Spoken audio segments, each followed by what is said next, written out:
Oui, chers amis, tous ensemble, socialistes.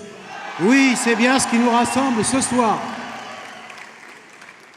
Merci, chère Martine, merci de ton accueil. Et je voudrais vous dire combien je suis heureux d'être là ce soir à nouveau. Mais la dernière fois que je suis venu, je n'ai pas parlé.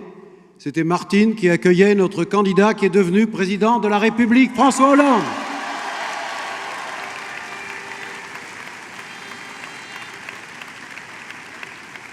J'ai gardé un bon souvenir de ce meeting, de la chaleur lilloise, de cette fraternité que vous savez faire vivre et que nous avons partagée avec vous. Mais aujourd'hui, c'est une autre étape qui nous rassemble.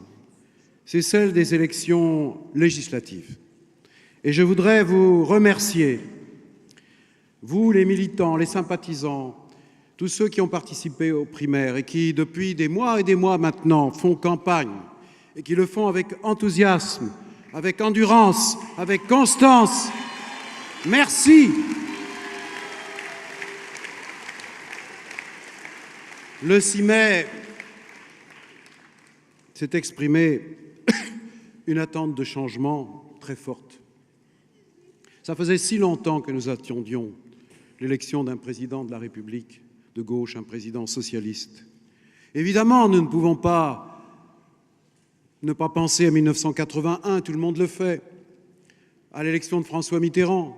Mais je voudrais ce soir aussi penser à l'un de mes prédécesseurs, le Premier ministre de François Mitterrand, et lui rendre un grand et chaleureux hommage, je veux dire Père Mauroy.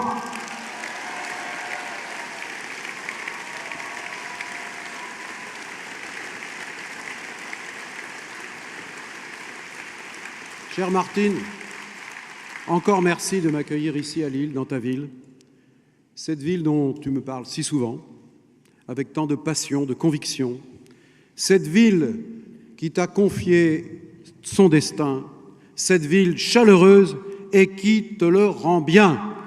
Merci Martine.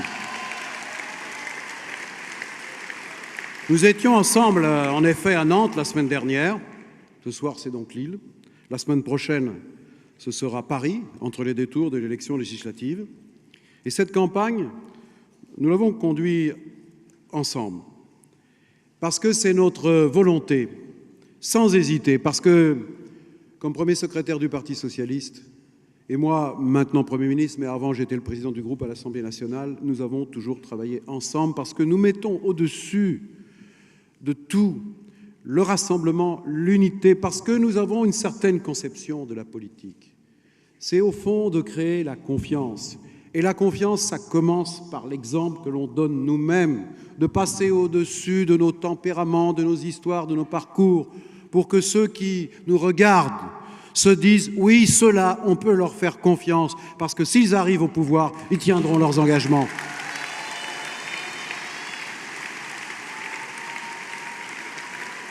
Nous croyons aux valeurs de la gauche et notre responsabilité, c'est de porter l'espoir des Français pour plus de justice, pour une vie meilleure. Et les victoires des 10 et 17 juin sera celle de tous ceux qui ont renoué avec l'espérance. Vous l'avez compris, c'est cette victoire que je suis venu, à travers vous, demander aux Françaises et aux Français. Vous allez me dire que vous avez fait déjà du bon travail, que vous avez fait partir Nicolas Sarkozy et que c'est une très bonne chose. Eh bien oui, je vous l'accorde, c'est vrai.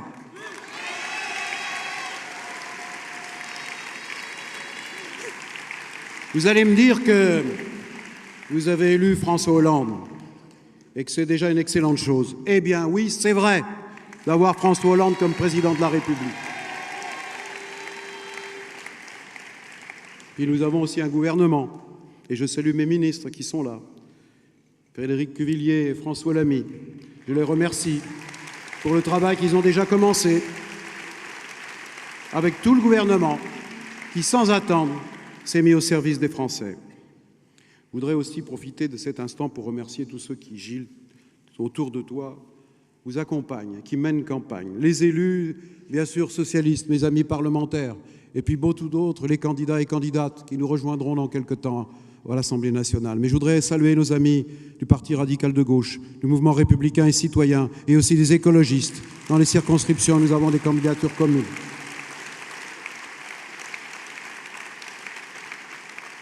Oui, je voudrais remercier la belle campagne que mène le Parti socialiste autour de Martine Aubry. Merci Harlem Désir, merci Guillaume Bachelet. Car c'est vous qui organisez la campagne pour continuer à mobiliser. Oui, je suis venu vous demander encore un effort. Vous avez si bien commencé. C'est pour donner au président de la République les moyens de respecter ses engagements. Pour ça, il faut lui donner une majorité large, une majorité franche, une majorité cohérente, une majorité solidaire pour gouverner notre pays. Ce matin, j'étais en Seine-et-Marne, soutenir des candidats et des candidates. Ensuite, je suis allé dans l'Oise. Avant de me rendre à Lille, j'ai fait une escale dans la circonscription d'Hénin-Beaumont pour apporter tout mon soutien à Philippe Kemel et vous dire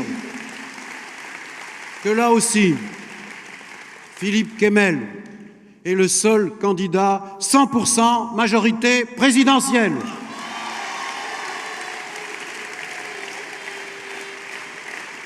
Moi, je n'aime pas la stigmatisation des gens, des électeurs. Il faut les respecter. Ils peuvent faire d'autres choix que les nôtres, parfois s'en éloigner beaucoup. Mais la politique, ce n'est pas un combat de boxe, c'est quelque chose de sérieux, de respectueux. On a nos convictions, on se bat sans complaisance, sans concession. Mais il s'agit de respecter d'abord les citoyennes et les citoyens et de tout faire avec notre énergie, notre cœur, nos convictions, de les convaincre que le changement en France aujourd'hui est possible. Et il est souhaitable, mais il est possible.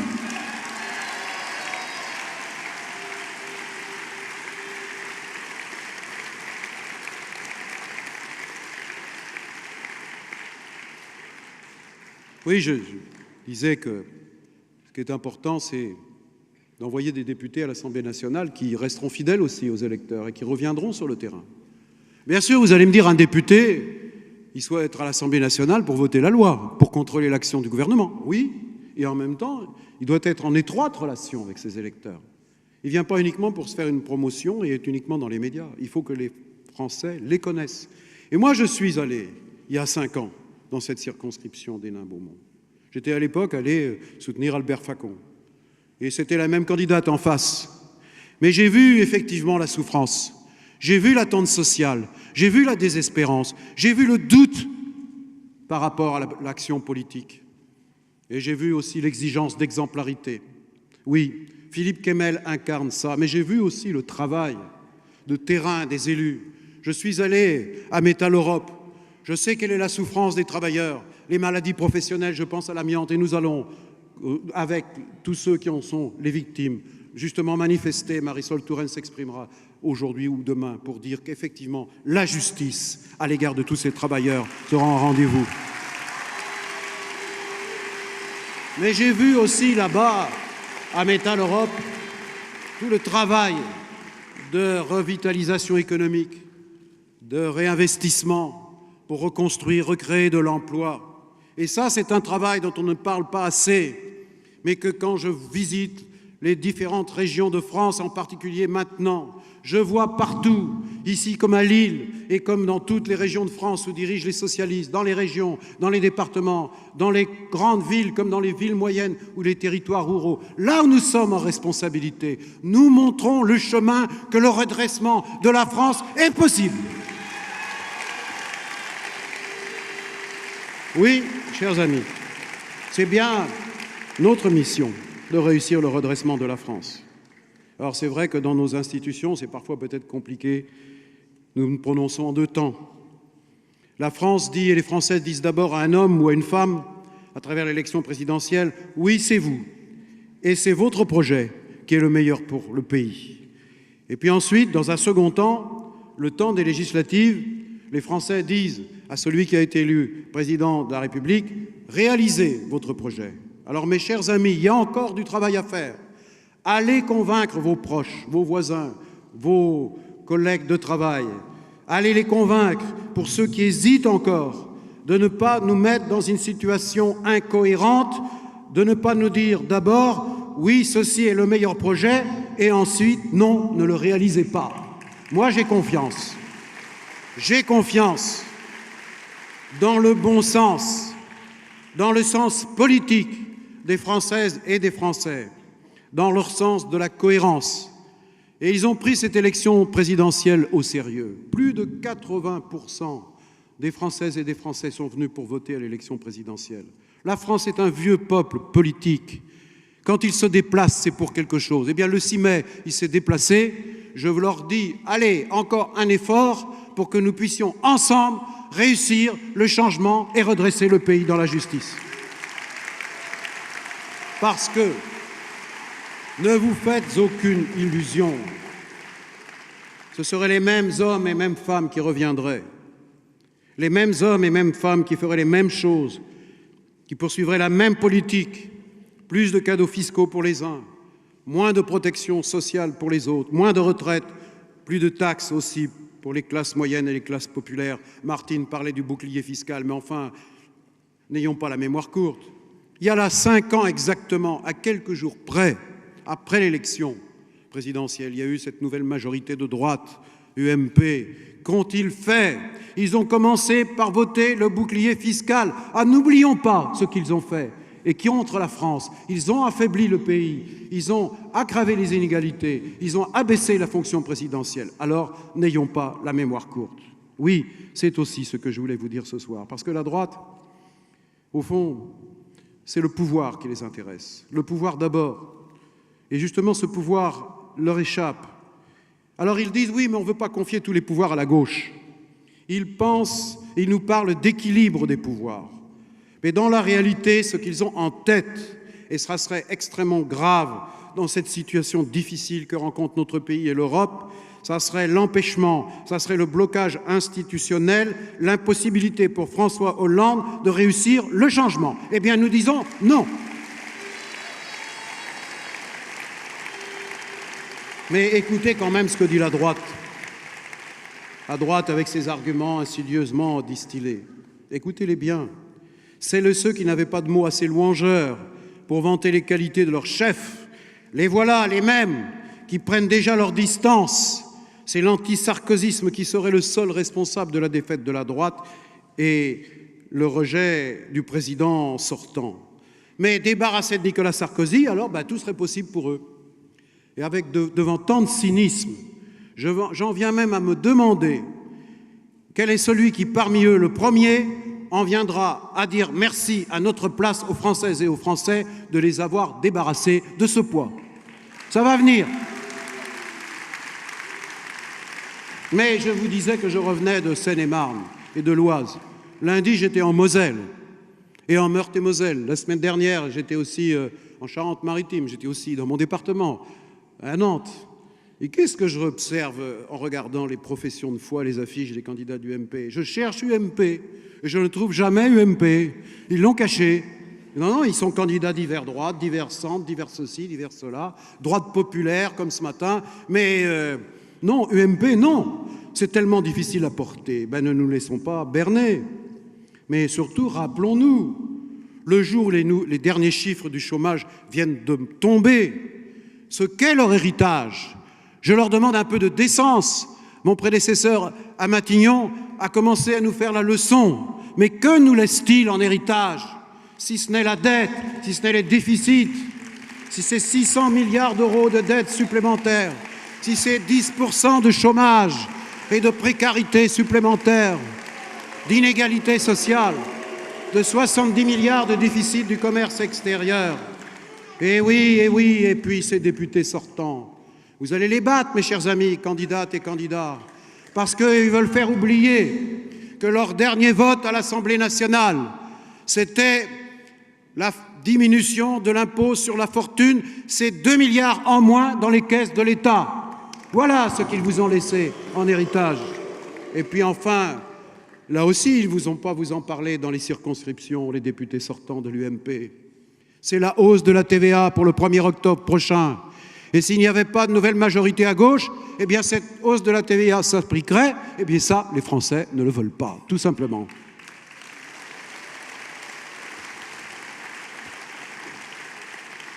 Alors, bon, c'est vrai que je reconnais que la droite n'ose plus parler de cohabitation, de peur d'effrayer, parce qu'il y a quand même beaucoup de Français qui veulent la stabilité. Alors elle parie sur l'abstention des populations souvent les plus modestes, celles qui ont le plus souffert de leur politique et qui pensent que l'essentiel est fait, et puis en même temps en essayant de remobiliser sur des artifices, des faux débats, les électeurs de la droite. Et donc c'est à nous de rappeler ce que signifierait une cohabitation. Ce serait l'impossibilité pour le président de la République de peser en faveur d'une réorientation nécessaire de la politique européenne pour plus de croissance et de tourner le dos et la page de cette austérité absolue qui nous conduit dans le mur. Une cohabitation, ce serait donc l'affaiblissement de la voix de la France.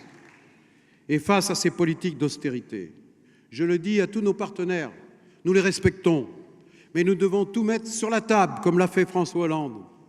Et nous allons continuer à le faire, les points d'accord et de désaccord, pour repartir de l'avant, pour que, quand on regarde ce qui se passe en Espagne, ça ne soit plus les marchés financiers qui dictent la conduite des gouvernements démocratiques. Parce que si on se donnait des outils, si on se donnait les moyens d'intervention, l'Espagne qui essaie de s'en sortir, même si c'est un gouvernement conservateur, voit bien qu'elle arrive au bout de ses possibilités. Elle emprunte sur les marchés financiers à plus de 6%. Même en mettant en place un plan d'austérité, elle ne peut pas s'en sortir. Alors que si on avait des systèmes de maîtrise des marchés financiers, on pourrait emprunter à bateau à 1%, 1,5%. Et alors la croissance repartirait et la confiance renaîtrait. Et enfin, je peux continuer. Une cohabitation, ce serait le retour au cumul des mandats entre les fonctions de ministre et de dirigeant d'un exécutif local auquel nous venons de mettre fin. Une cohabitation, ce serait surtout l'application du programme de la droite, je viens de vous en parler, l'augmentation de la TVA, par exemple. Alors notre force, nous la démontrons encore ce soir, c'est le rassemblement.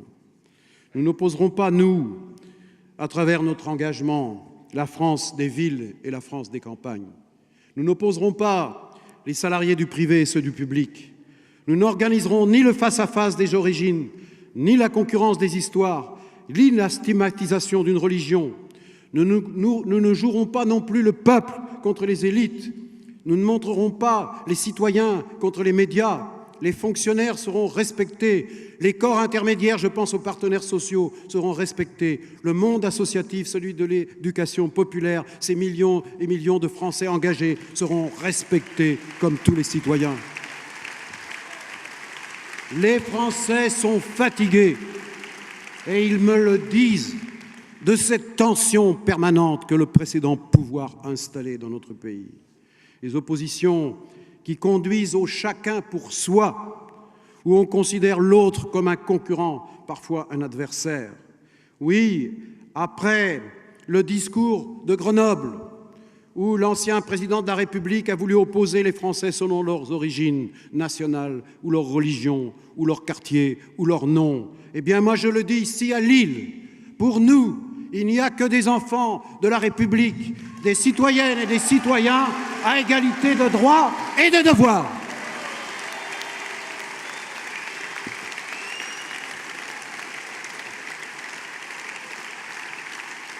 Chers amis, vous le savez, et Martine Aubry l'a rappelé, un grand nombre de mesures que nous venons de prendre seront inspirées, ou que nous allons prendre seront inspirées de cet esprit de respect mutuel, d'unité du pays autour de ses valeurs. Et parmi ces valeurs et ces mesures, il y a le contrat de génération. Il aura pour principe de rendre solidaire l'embauche des jeunes dans les entreprises et le maintien des seniors dans l'emploi. Les emplois d'avenir, cette politique de l'emploi, au-delà des emplois créés ou sauvegardés, c'est de tisser des liens étroits aussi entre les générations. Et grâce à ces liens, chacun reconnaîtra la nécessité absolue de l'existence de l'autre.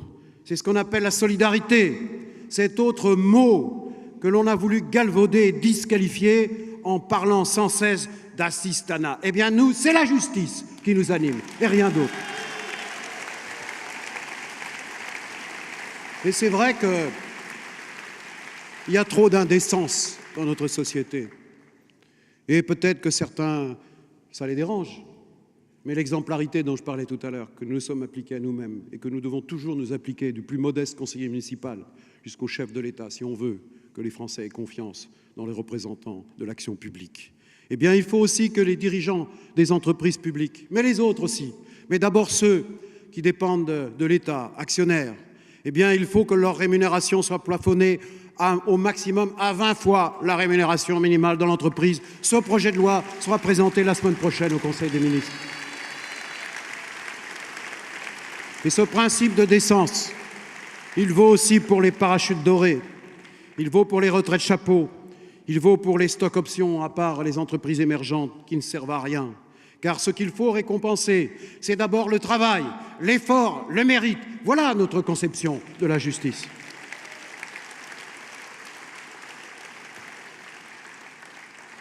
Nos candidats et candidates, ceux du Parti socialiste et ceux de nos alliés, mais surtout ceux du Parti socialiste, chère Martine, représentent la diversité du pays, de ses parcours personnels différents des uns des autres. Ils sont l'image vivante de notre pays. Cette image, vous le savez, elle est bien différente de celle que donnent les candidats de la droite, qui n'a même pas eu le souci de respecter la loi, c'est-à-dire de présenter aux législatives autant d'hommes que de femmes. Et c'est ce qu'a fait le Parti socialiste. Et si le Parti socialiste l'a fait, c'est parce qu'un important travail de rénovation, approuvé par le vote des adhérents du Parti socialiste, a été engagé. Et nous te devons, Martine, ce chantier de la rénovation. Tu l'as conduit à bien.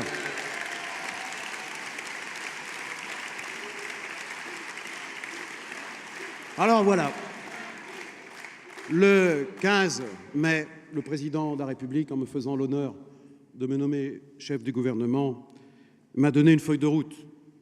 Et ma feuille de route, elle est simple. C'est celle de l'engagement qu'il a pris devant les Français. C'est 60 propositions. C'est la feuille de route de tout le gouvernement. Oui, la feuille de route pour réussir le redressement dans la justice, de réorienter l'Europe dans le sens de la croissance et du progrès social. Alors c'est vrai que ça passe par des priorités. D'abord, je le dis, qu'il n'y ait pas d'ambiguïté malgré les mensonges que racontent ceux qui viennent de perdre le pouvoir présidentiel. Oui, nous allons aller vers la maîtrise des comptes publics en 2017 et nous commencerons dès 2013 pour rentrer dans les 3% de déficit. C'est l'engagement qui a été pris par le président de la République, c'est la feuille de route du gouvernement et c'est dans la préparation budgétaire que nous allons travailler dans cette direction. Mais en même temps, nous savons bien que ça ne suffira pas, qu'il faut lancer le pacte productif, la politique industrielle, celle qui permettra de relancer la croissance, parce que sans croissance, on ne réussira pas. Et puis en même temps, si on veut réussir le redressement, c'est tout notre système éducatif qu'il faut reconstruire, parce qu'on a détruit 80 000 postes, on a démoralisé tous ceux qui sont chargés de la formation de la jeunesse, on a porté atteinte à la dignité des jeunes générations. Ce qui a été fait depuis 5 ans, et même un peu plus, mais surtout depuis 5 ans, c'est une double faute. C'est une faute contre la jeunesse. Nous n'acceptons pas que 150 000 jeunes sortent chaque année du système scolaire sans qualification, ni formation, ni diplôme. Et donc c'est une faute contre ces jeunes qui n'aspirent qu'à une chose, c'est réussir leur vie. Un parcours qui les conduira vers la maîtrise de leur destin, de l'accès à la citoyenneté. Mais c'est aussi une faute, et c'est la deuxième faute, c'est une faute contre la nation tout entière, parce qu'une nation qui prépare son avenir, c'est une nation qui met l'argent nécessaire dans l'investissement, dans l'éducation. C'est ce que nous ferons. Et puis, dans la feuille de route, il y a aussi la réforme fiscale, nécessaire à la fois pour l'efficacité de notre politique économique et notre croissance, mais aussi pour la justice, pour que ceux qui ont le plus contribuent le plus, pour que les classes populaires et les classes moyennes ne soient pas toujours celles qui reçoivent la facture. Oui, c'est la grande réforme que nous allons commencer à l'automne prochain. Et nous avons aussi un vaste chantier qui est celui de réussir la transition énergétique, la lutte contre le réchauffement climatique. Et là aussi, c'est un facteur de croissance. C'est un facteur de création de centaines de millions d'emplois en France et de millions d'emplois en Europe si nous nous en donnons les moyens. Mais pour réussir, il faut aussi une réforme de l'État, la réforme dont Marie-Lise Lebranchu, ministre, a la charge, c'est-à-dire un État stratège, un État qui se concentre sur ses missions et qui les fait bien, mais en même temps qui respecte sa fonction publique, qui honore ses fonctionnaires et qui en même temps défend ses services publics. Et en même temps, si on veut réussir le redressement, en nous appuyant sur l'expérience qui est la nôtre dans les territoires, c'est engager une nouvelle étape de la décentralisation pour que nos régions, nos départements, nos villes puissent avoir des responsabilités nouvelles en matière économique ou en matière de formation. C'est comme ça que nous réussirons. Mais ça, c'est la stratégie. Ça, ce sont les priorités. Ça, c'est l'objectif. Ça, c'est le cap. Mais il y a aussi la méthode, mes chers amis. Et la méthode, c'est de faire vivre pleinement la démocratie à tous les niveaux de la société. La démocratie parlementaire d'abord. Je l'ai dit à nos amis sénateurs, aujourd'hui majoritaires, mardi dernier, qu'on ne ferait rien sans consulter le Parlement, l'associer en amont aux décisions. Parce que les bonnes lois, ce sont les lois qui sont bien préparées. Ce n'est pas une loi après chaque événement, après chaque émotion. C'est la loi pour laquelle on se donne du temps, pour laquelle on se donne le temps de la concertation, de la consultation, de la coproduction. Oui, mes chers amis, futurs parlementaires, et les députés sortants le savent, moi qui suis issu du Parlement, je respecterai, parce que c'est l'intérêt de la France, la qualité du travail parlementaire.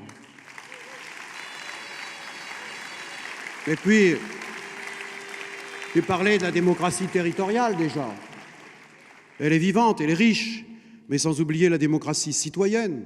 J'ai parlé de ces millions et millions de Français qui se sont sentis blessés lorsque le candidat sortant a stigmatisé les corps intermédiaires. Alors bien sûr, il y avait les partenaires sociaux qui se sont sentis mis en cause, mais il y avait aussi tout ce mouvement associatif sans lesquels nos politiques publiques, le lien social, la solidarité seraient beaucoup plus difficiles à faire vivre. Donc je voudrais ce soir leur rendre hommage à tous ces militants et toutes ces militantes.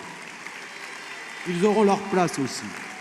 Et enfin, Martine l'évoquait, la démocratie sociale. Comment voulez-vous réformer le pays si on ne met pas autour de la table les partenaires sociaux? Nous avons commencé à le faire pour préparer, et ça s'est fait dans un esprit, je dirais, constructif. Je ne dis pas que tout le monde sera d'accord, je ne dis pas qu'il n'y a pas des sensibilités différentes, c'est comme ça, c'est la diversité, les sensibilités syndicales, salariées, patronales. Mais j'ai senti comme une envie de débattre, de discuter, de négocier, pour que les choses changent en profondeur dans notre pays. Donc nous commencerons le cycle en juillet prochain, ouvert par le président de la République, et que je conduirai au Palais d'Iéna, qui n'est pas un hasard, c'est le lieu du Conseil économique et social, où nous tiendrons pendant 2 jours la première conférence sociale, où par atelier nous engagerons les chantiers du quinquennat. D'abord l'emploi. J'ai parlé de contrat de génération, ça fera partie évidemment de ce premier chantier. Je pense aussi à la formation, formation professionnelle, formation tout au long de la vie, formation des chômeurs. Oui, parcours et sécurisation des parcours professionnels, ça sera à l'ordre du jour.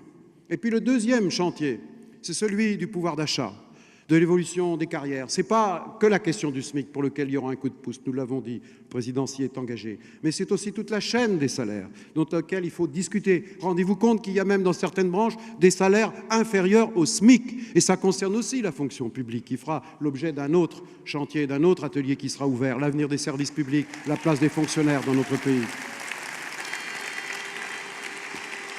Et puis, les conditions de vie au travail. Oui, parce que pour beaucoup de salariés, des fois, les choses sont dures. Il y a la santé au travail, je l'évoquais tout à l'heure, mais les conditions, le stress. Et puis, l'égalité entre les hommes et les femmes, l'égalité professionnelle. Et d'abord, les salaires. Pourquoi les femmes seraient-elles payées toujours moins que les hommes à compétences et travail égal? Alors, vous voyez bien la conséquence. C'est au moment de la retraite que ça se paye une deuxième fois. C'est comme une double peine. Alors moi, je le dis aux représentants du patronat comme des syndicats, il y a déjà des lois qui ont été votées et ces lois ne sont pas respectées. Donc je demanderai aux partenaires sociaux de se fixer un agenda, un objectif dans le temps pour obtenir des résultats. Et s'il n'y a pas de résultats, alors nous reverrons les conditions d'aide aux entreprises, notamment les exonérations. Ça sera donnant-donnant.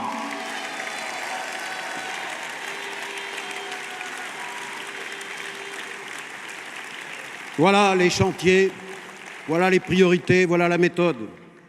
Parce qu'il n'y a pas de fatalité. Il n'y a aucune raison pour que la vie d'une nation, ce soit l'éternel enrichissement des plus riches, l'éternel appauvrissement des classes moyennes et des classes populaires. C'est ce qu'a dit François Hollande pendant toute sa campagne. C'est ça le redressement dans la justice. Parce qu'il y a trop d'injustice.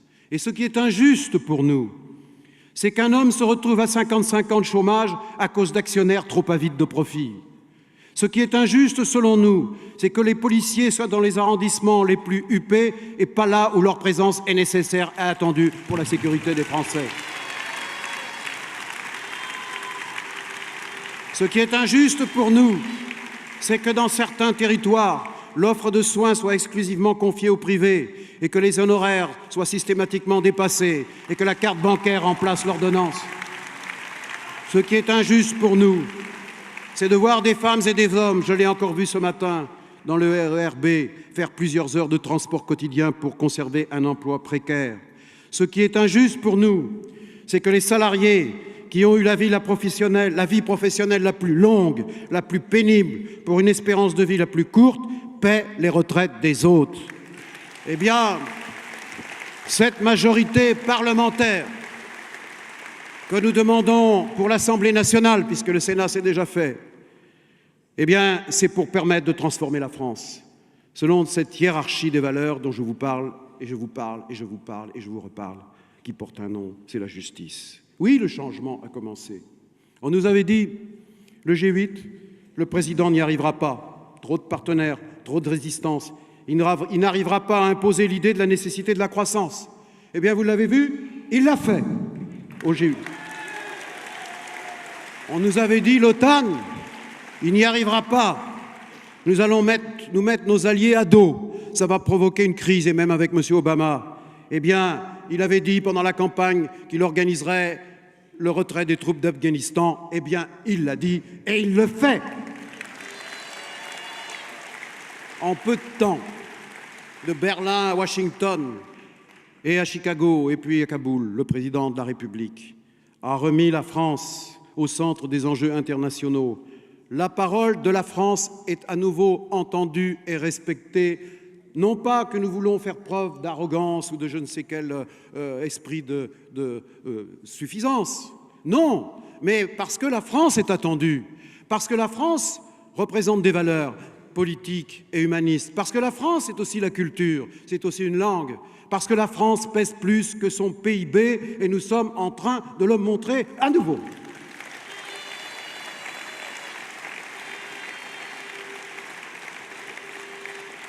Alors, je le redis encore, nous n'avons pas perdu de temps, je pense, en comparant avec les gouvernements précédents. C'est sans doute le gouvernement qui a fait le plus avant l'élection législative, entre la présidentielle et la législative.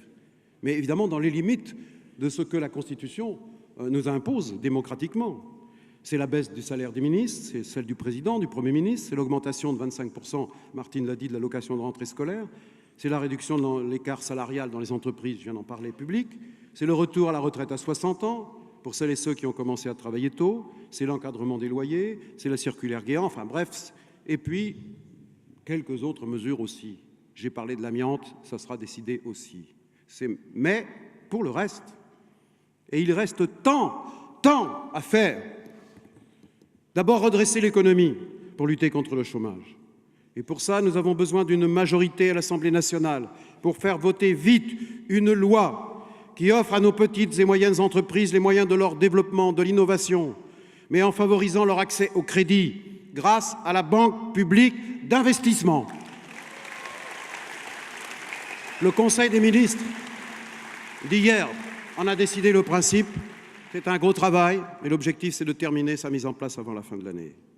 Nous avons besoin d'une majorité pour voter une loi qui permette à un repreneur d'obtenir la cession d'une entreprise bénéficiaire que l'on ferme pour augmenter ses profits. Nous avons besoin pour ça, rapidement, l'été prochain, d'une majorité pour faire voter cette loi. Comme nous avons besoin d'une majorité, je parle là toujours de l'emploi, de l'investissement, d'une loi qui distingue la fiscalité des très grosses entreprises, des petites et moyennes et des très petites entreprises. Nous avons besoin aussi d'une majorité pour voter une loi qui valorise le travail en imposant au même taux les revenus du capital. Oui, nous avons besoin. d'une majorité. D'une majorité, mes chers amis, vous l'avez compris. Vous avez compris, mon message, il est clair. Je ne vais pas vous le répéter encore toute la soirée, puis le temps passe. Et puis nous avons fait tellement de réunions que je voudrais arriver à ma conclusion, mais pour vous dire une conviction. Je suis socialiste, comme ceux qui sont ici, ou même s'ils n'appartiennent pas au Parti socialiste.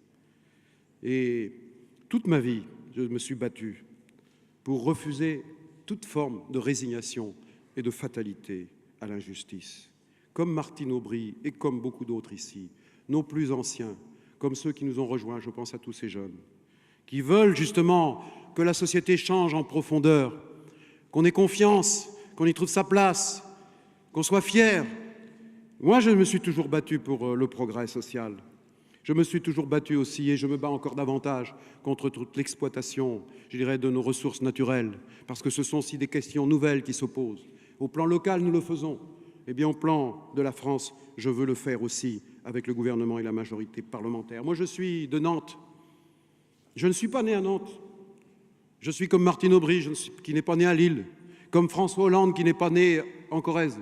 Mais nous sommes toujours de quelque part, nous nous enracinons quelque part, et nous nous imprégnons de la culture de ces territoires où nous nous sommes installés, où nous travaillons, d'où naît aussi la confiance et une sorte de passion, quelque chose qui traverse au fond nos sentiments et qui fait que nous nous sentons de quelque part. Parce que la France est un grand pays avec sa diversité, avec ses origines, ses territoires. Mais en même temps, il y a quelque chose de plus fort que nous.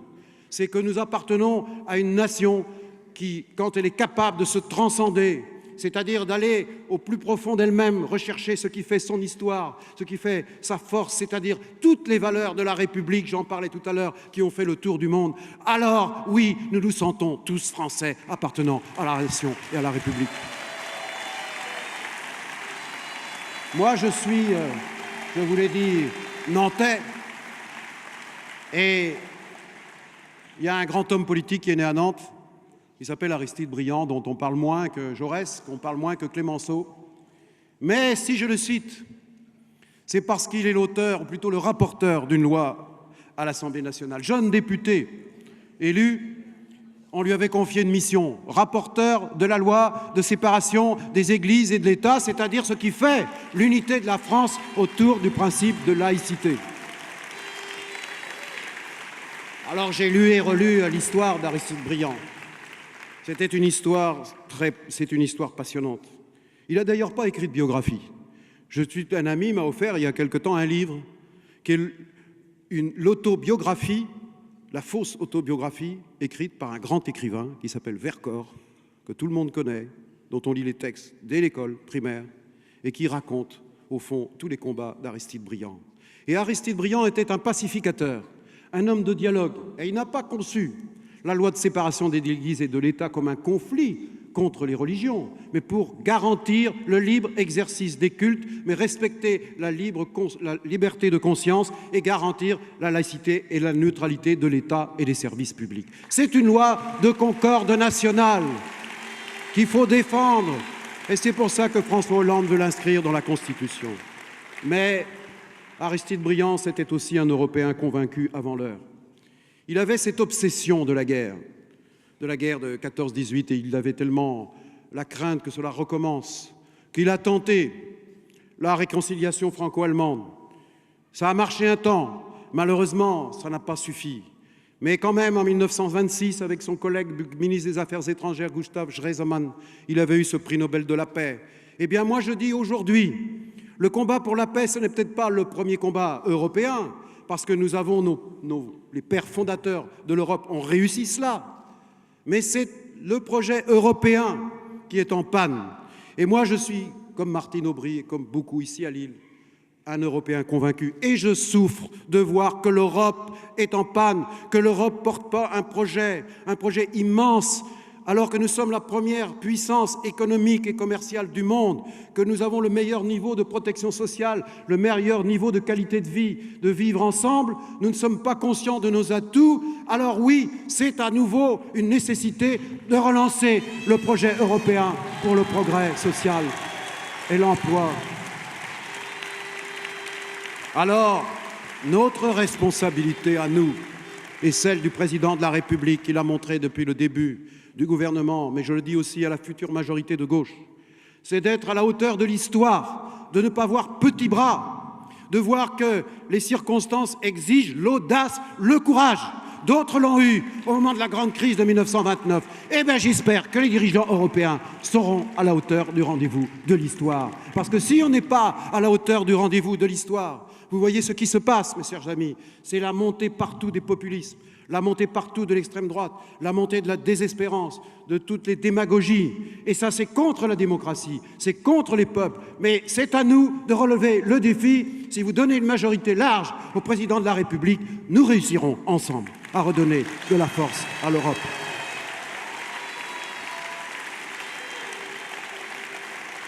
Je dis aussi à ceux qui n'ont pas voté pour nous et qui aiment la France comme nous, et qui sont d'abord des républicains. Je leur dis demain, si nous avons la majorité, et je souhaite que cette majorité soit large, ce ne sera pas la victoire d'un camp contre un autre, ça sera la victoire des Françaises et des Français pour se rassembler sur un projet qui nous transcende. Parce que mon expérience de maire, mais je sais qu'à Lille c'est la même chose, on est capable de mobiliser au-delà des votes les citoyens, les acteurs, les forces vives autour d'un projet, de mettre autour de la table les entreprises, les représentants des salariés, des collectivités territoriales, du monde de l'université, de la science, de la recherche, de la culture, et aussi le monde associatif. Eh bien, ce que nous sommes capables de faire, nous le ferons pour la France, et c'est le sens de cette élection législative. C'est le contrat que nous voulons passer avec une majorité de Françaises et de Français. Oui, chers amis, vous voyez, nous allons réussir, même si ça sera difficile. Qui peut le nier? Qui peut dire qu'il n'y aura pas d'efforts à faire, de choses à changer, de conservatisme et de peur à faire reculer? Mais si nous sommes suffisamment rassemblés, si nous sommes suffisamment forts et convaincus de la mission qui est la nôtre, alors nous réussirons. Et je suis sûr que le peuple français partagera cette volonté de redresser dans la justice notre pays. Alors oui, dites-le encore, je me répète, mais je sais bien que je me répète, mais parce que c'est nécessaire, dites-le encore, il faut une majorité large, forte, cohérente, solidaire pour la France. Alors vive l'île, vive la République, vive la France.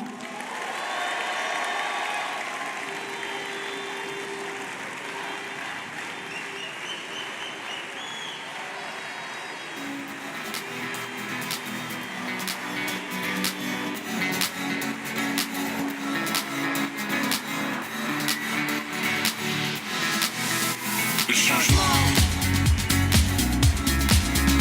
c'est maintenant. Le changement, c'est maintenant. Le changement, c'est maintenant. Le changement, c'est maintenant. Le changement, c'est maintenant. Le changement, c'est maintenant. C'est maintenant. C'est maintenant que tout commence. C'est maintenant. C'est maintenant qu'il faut agir. C'est maintenant que nous avons une chance et qu'il faut la saisir. Le changement, c'est maintenant.